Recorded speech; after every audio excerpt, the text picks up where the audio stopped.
Hi there, my name is Mary. Welcome to my YouTube channel where we discuss business, psychology in business, and investment. We're talking about how to add value to a business through networking, and today we have a very special guest. I'm honored to be here with Craig Smith. Nice to meet you. Yeah, Maria, thank you very much for inviting me to the show, and very exciting. And talking about networking, talking about business to business networking is generally what we've been doing almost the last 20 years and providing information. So always happy to talk about it. The first question is, how do you use networking for your business goals? Well, we provide networking platforms with conferences, events, awards, galas, a lot of different opportunities for meeting and networking people. So really, it's really getting the senior decision makers together in a room or together to where they can meet each other and just discuss some business opportunities. And also, I would say just getting together, especially in real estate and commercial real estate, it's a very long process for buying, selling, building, developing. So with networking, I would say in this sector, it's really about relationships, because once you start doing business with someone, it's always long periods of time for development, investment. You're giving a lot of information that's priority information that's not for the public, that's, let's say, private information about a company or secure information. So you want to know, if you're the one giving the information, who are you giving this to? And networking gives you a little bit more opportunity to see if it's a person you want to deal with. And also, if you're receiving the information, is this true information? Is the rental rolls right? Are all these documents really correct and in place? I mean, these are technical, but I think from the top down, it's always good that the directors on any level, but the directors and the presidents of the company, they feel comfortable meeting with their investors, the bankers, the developers, the other service providers. Is it a lot of it is just about communication, and if you're meeting with people about business, generally you don't have that much time. You meet with them at their office, you're discussing, and then going back and doing it at our events. It's business atmosphere, but a little bit of kind of more leisure in a way. Leisure, just a little bit of nice food, music, some wine, some awards in a lot of cases. And that's when you really get to know the people better and generally can do business better with them. So this is what we provide, along with news and some other things. But I think this is like the most important for business people for not only in real estate, but in real estate especially, because it's such a long process. You start doing business with people, it could be for 10 years. If compared to another business, let's say you're buying and selling stock on the stock market. Generally, you don't have to know those guys. You just buy it, and if you don't like the way things are going, you trade out of it immediately and into something else. With real estate, once you're in, it's not that easy to get out of it.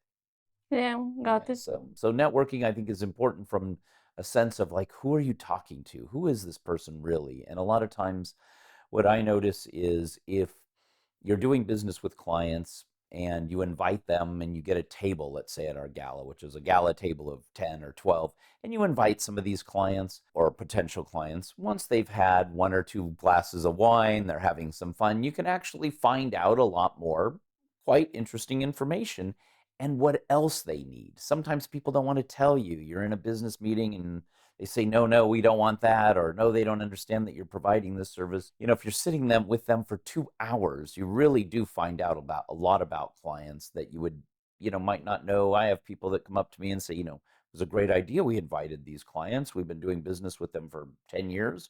And they didn't even know we provided, some other service, a main service. And they're like, now we're doing more business with them. Yeah, it's really cool. Mhm. Can you say that the first impression matters?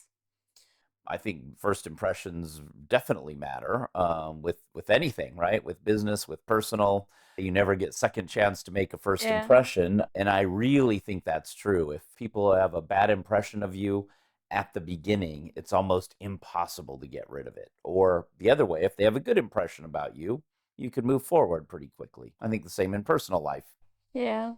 If someone has a bad impression about you, they're probably not taking you out to dinner or anything, right? It's like, yeah, let's go on to the next one. Yeah. So, yeah, I think it's very important in any case to be, let's say, giving off positive vibes and, being professional at all times. Yeah. I want to talk about CEE, networking event, Investment Awards. Oh, okay.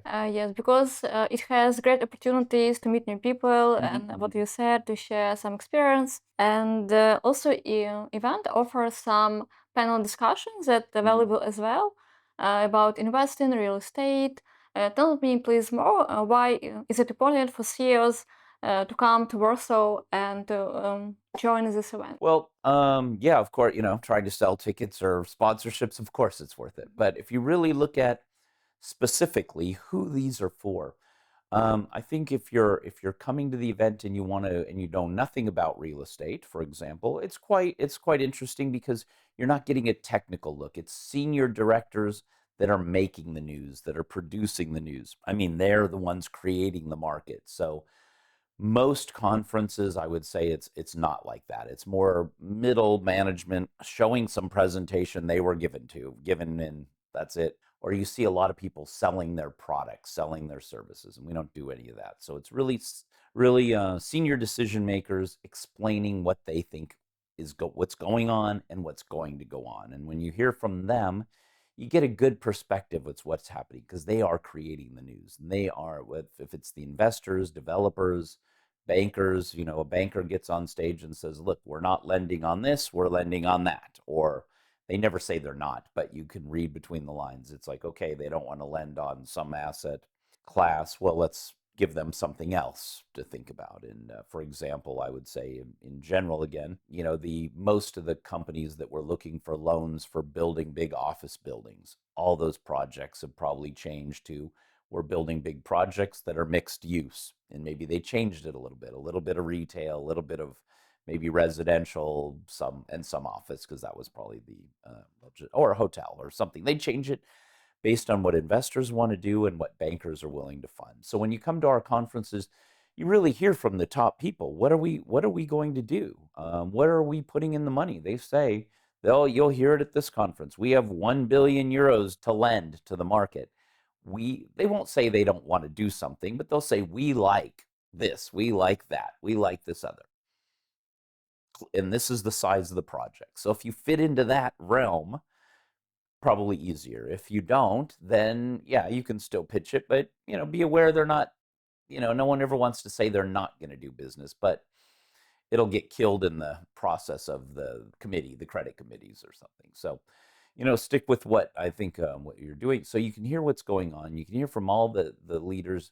You're not going to get just sales presentations like you get at some of these other ones, which are also good, but for different level people. So I think it's come in, listen to them. You can meet with them. They're not afraid to answer questions. We have, I don't know, 100 people in the attendee list, and they're all senior people as well. So whether it's people on the panels or people in the audience, anyone are probably good to talk to. A lot of networking, but it's really discussion panels. Not too much. I wouldn't say any, but not really PowerPoint presentations of what's going on. And we have a lot of networking. Also, I would say these are all people that want to meet you, whoever you are. They want to meet you. They're all deal guys. Most of them are really deal orientated. If it's investors, they make money because they're investing. If it's bankers, they make money if they're lending. So they really want to meet. Sometimes I go to conferences and I see no one's interested in meeting. Yeah, they're all kind of hanging out with their friends. These guys don't have that time. They're there to meet you. So if you've got some potential offer that you can tell them in 30 seconds, tell them. Tell them, get their business Elevator cards. speech. The elevator speech, introduce yourself so later you can, if they want it, they'll give you a card and they'll say, send it to me.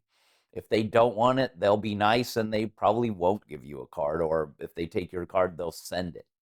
So I'd say we really have that element of these are the decision makers. These are the guys that want to hear offers because they may not take every offer, but they want to hear about them and they can decide, is this the way for the company to go forward? Can you say that European business market has shorter life cycle than US? Because I know then in the USA, people used to build like 30 years old business, they want a monopoly. And maybe in Eastern Europe, people used to have like 10 years old business and then sell it or close it. Did you notice something like that? Well, even if you just look at Europe, you look at Germany, I mean, except maybe recently, but all those German businesses, a lot of times you see their owned, family owned, big family owned businesses for 100 years. And you see a lot of them over here buying up these Polish businesses where they've had them, like you said, 10 years. And the let's say 20 years, and the founder, the father, the running the business, maybe the children aren't interested in working in the factory. They're, in London or US or New York or Warsaw. And they just want dad to sell the business and get the money. And, he's had 2 heart attacks, and the wife is like, sell it or I'm leaving you.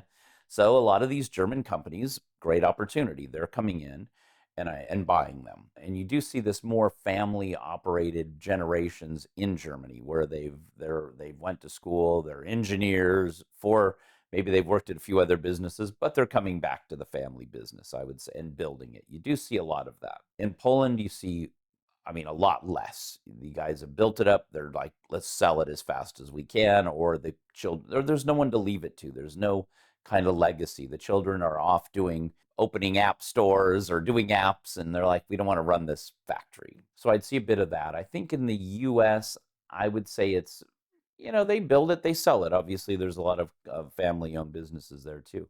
But I would say Germany, you see a lot more. It's been given over 2, 3, 4 generations. They'll never let it go. Maybe now situation with difficulty with the price of electricity and power and things like that. Maybe there are some of them having problems. But I think the traditions are more, I would say, not even looking at US, but looking at Germany. You see a lot of the Germans that come to our events and come to our investment awards because we have factory owners there, and some of them are pretty big, successful Polish companies that they just don't have, that their children don't want to be in it. They've graduated, and like I said, they're in banking, finance, something else. They're like, dad, sell the company, go retire. We don't want to run it. I would say it's more trending that way. Probably get some calls saying not our business, but the trends are. Czech Republic, you do see more people holding on to it, I would say. Romania, I would say less local and more big companies setting up there. You see a lot of German companies there with cars and as well here too. In Germany, I'd say too, they're replacing the equipment. They've sent their kids to school to become engineers to run the business and move on from there. So US, I would say it's mixed. You see a lot of them selling, but a lot of them will, kind of never sell till the end, and the children are also running. They're going to be lawyers, but still coming back and working in the company. Now you probably need less engineers and more lawyers to keep the thing running.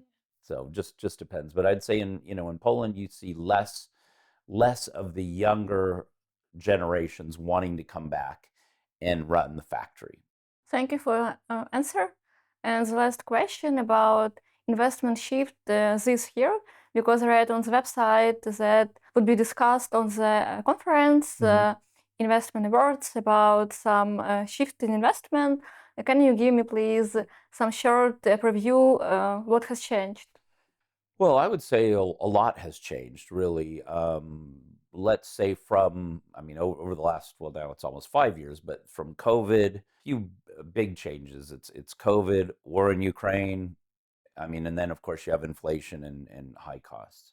If you look at now, the big changes I think are really took place with the war in Ukraine as well, where the bigger investors, not necessarily all from the US, a lot, I was surprised, but a lot from Europe as well. They're like Poland. At the beginning, they were like, no way, that's in the war zone. And they were investing more in Spain, Italy, Portugal, places that I was kind of surprised about, as those governments were having such a hard time. But they were and so what had happened then is it really created a vacuum. I would say it's not even that there was less transactions. I would say there was even, I dare say, more transactions, but there was a lot of transactions more in the 25 to 60 million euro investment side because of all the local and regional investors that were really pushed out before, because the big guys would come in and just buy up everything. Now the smaller investors, either Czech and not that small, still with a billion euros to spend, Czech investors, Hungarian investors from the Baltics, not much from Poland, but those other countries, they also border Ukraine and Russia, and they didn't see a big problem. So they're investing in, they're buying up a lot of, they have been buying up a lot of the projects and the income producing assets. So the only, I mean, the big suffering I'd say on the investment side is really with these big projects where it's an office building and it's 500 million euros. It's a 1 billion euro project. No chance over the past few years because the big money is not going to allocate that. The big investors are not going to allocate that kind of money so close to real potential problems. I would say, having said that, now they're coming back again. They realize, okay, it's been a few years, maybe things, I don't know if they're calming down, but you hear about it less in the news. It's so I think they're looking at it like, okay, let's go back, see what's available. Most of these buildings they've done the due diligence on. Let's see the new prices. Let's see what it costs us to finance these. Um, there's always, the great thing about real estate is it's also greed always wins out in the end. There's always some price where it's worth it to buy it. So I think the prices on some of these big things, it's not necessarily they came down, but there was just no one to buy it because of these situations. I'm not sure COVID caused a lot of that, but of course, when COVID hit and, for a war in Ukraine, I would say most business plans straight to the trash. Probably a lot of big, thick, heavy, printed business plans gone. And, now you have to rewrite them. We're talking to companies, if it's not double, it's at least 50% more costs, if not double. So, this drives down the price of either the land or the whole building if they want the same profit.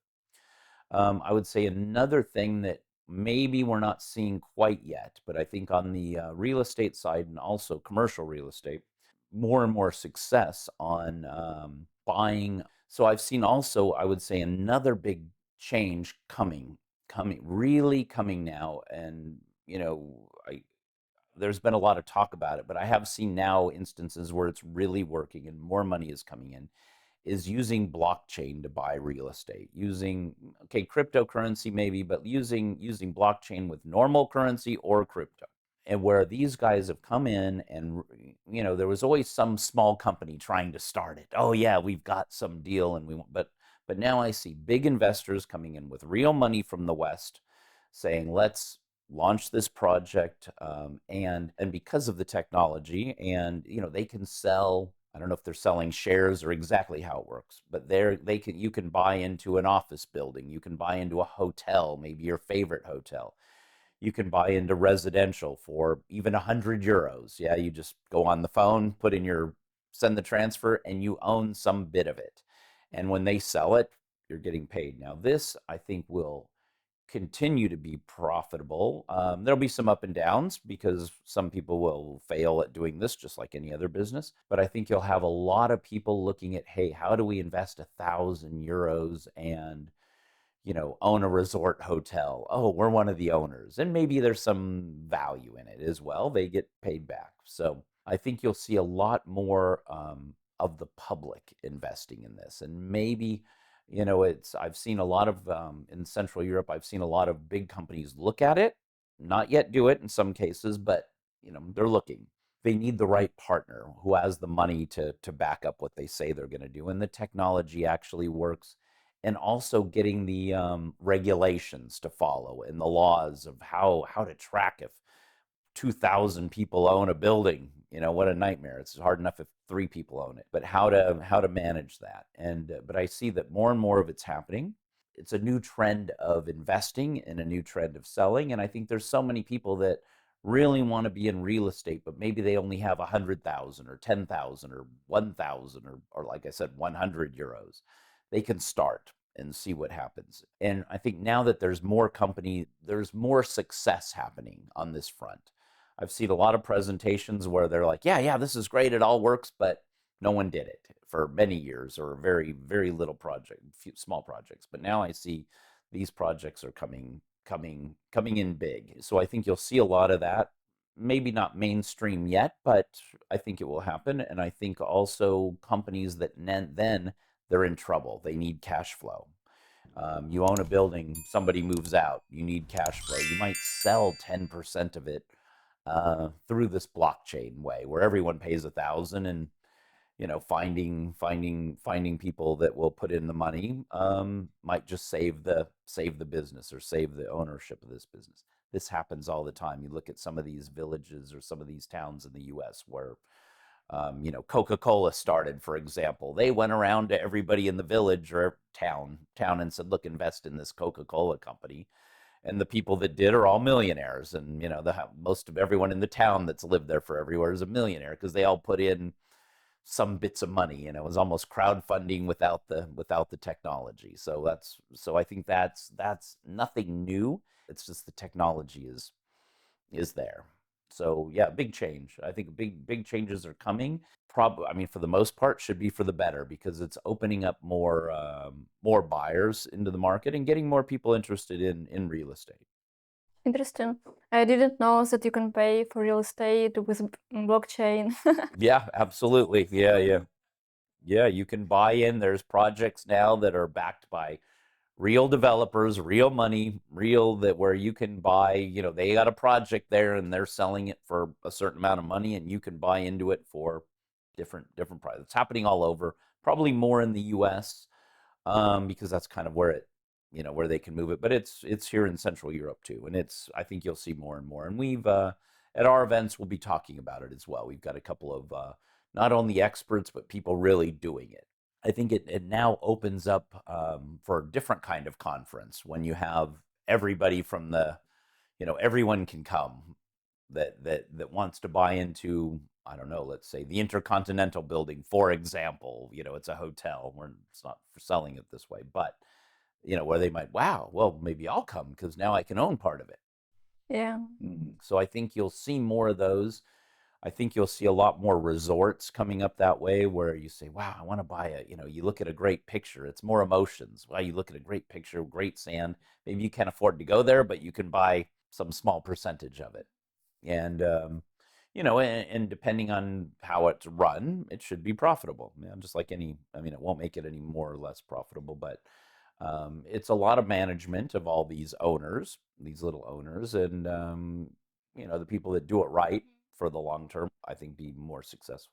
Is buying apartment all over the world to give them for rent a good investment? How do you think? I think it can be. I see a lot of, I almost never, I see a lot of presentations about, oh, we have investments in Bali, we have investments in North Cyprus, Italy, Spain. There's almost not a place where there's not warm weather. Like, buy it here and you can lease it for some amount of money. We'll even guarantee some percentage and we'll lease it out. I think it's just like any other investment. You've got to take a look at it. It's some risk. Whatever the salesperson says to you, they're trying to sell it. I think if anyone says the value will never go down, I'm already a little bit distrusting in this because maybe they're right. Maybe it won't go down. But I'm 20 years on the market. We see real estate going up and down, more up in this region. But I think all it takes is someone builds a better building, nicer building next to yours, and then your apartment might be worth a little less or less people renting it. When I talk to some of these developers that are saying, we want to sell for investment, we guarantee the first 2 years at 10%. I'm like, wow, sounds great. I'm like, well, are you going to keep renting it after, if you're again, property is long term. 2 years goes by so fast, and then I say, what happens after 2 years? We don't want to manage it after that. They need to find a manager. Okay. And then, so that's not so easy, and I think it could easily not be that profitable all of a sudden, or they can just double their money. I've seen great opportunities where people have really doubled, tripled their money before they even took over even had to pay the tax on the real estate, just flipping the contracts. But I'm sure for every one of those you see another 100 people that are Fail. that are in trouble. Yeah. So you don't see them and no one talks to them, but I bet they're out there. And again, they've got to be, I think they got to be able to afford it. They've got to understand real estate and they've got to understand where they're buying from. And it's not always that clear. You're seeing a place, you're like, wow, that's great. It's on the beach. Let's invest. Someone will rent it. Maybe so, maybe there's a problem with the building. Maybe there's a problem with the neighbors. I mean, there's a lot of things to check.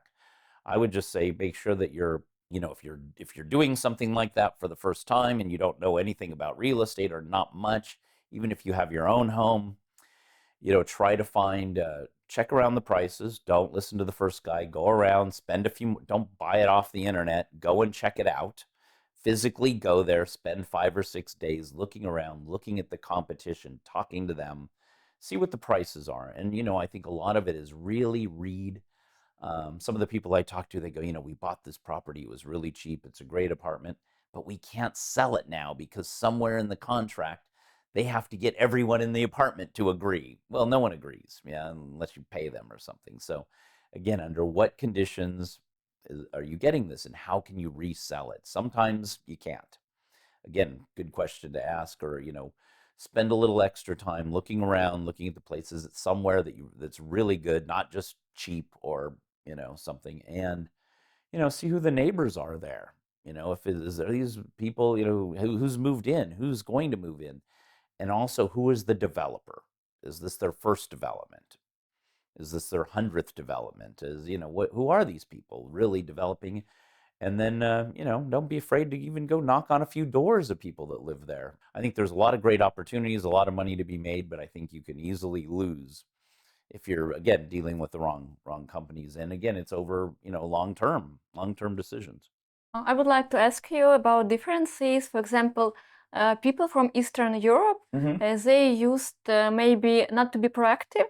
They're waiting, maybe somebody will come to them, or they will just listen to some lectures. Yes.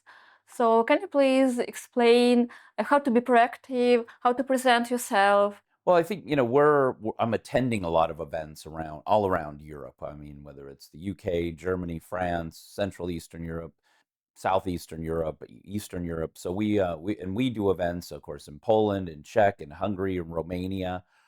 We had some events that we were doing in Kiev, and there are some differences for sure. I would say, and I don't know if it's the actual people that are the differences or the type of companies coming. Because if you're doing them in Poland, it's a good mix of Polish companies and international companies. And generally, the Polish companies are, if they're at our event, they're trying to do event Polish or Czech or Hungarian. They're trying to do events.